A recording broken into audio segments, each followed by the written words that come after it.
So, und wenn wir das Glück dann haben wir auch vielleicht das Geld dafür und können uns eine Schiffsreise erlauben. Eine schöne Kreuzfahrt ist ja auch nicht schlecht, ne?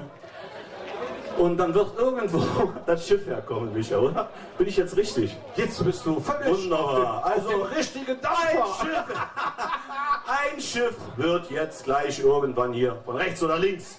Okay. Ich glaube, es kommt von links. Oder doch von rechts.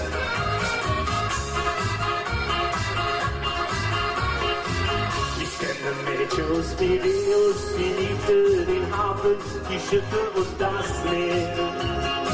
Sie liebt das Lachen der Matrosen und küsse die Schnecken nach Sinas als Hotel. Sie lockt der Zauber von Piräus und steht sie nun Abend für Abend hier am Rhein. Und wartet auf die fremden Schiffe aus Hongkong, aus Java, aus Chile und Shanghai.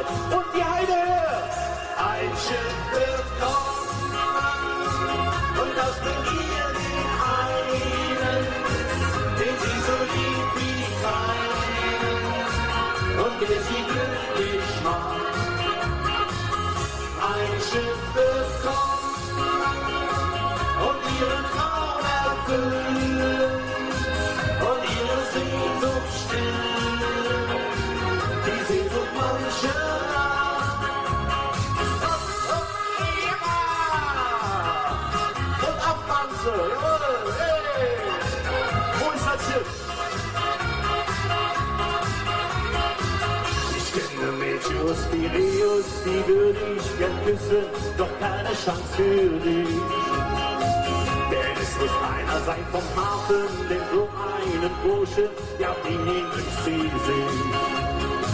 Und später stehen ihre Kinder dann Abend für Abend, genau wie sie anfallen.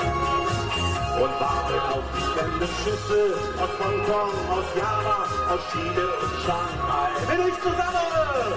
Ein Schiff wird kommen, und das bringt ihr den einen, den sie so liebt wie keinen, und der sie glücklich macht. Ein Schiff wird kommen und ihren Traum erfüllen und ihre Sehnsucht stillen, die Sehnsucht mancher Nacht. Jawohl! Wo ist das Schiff?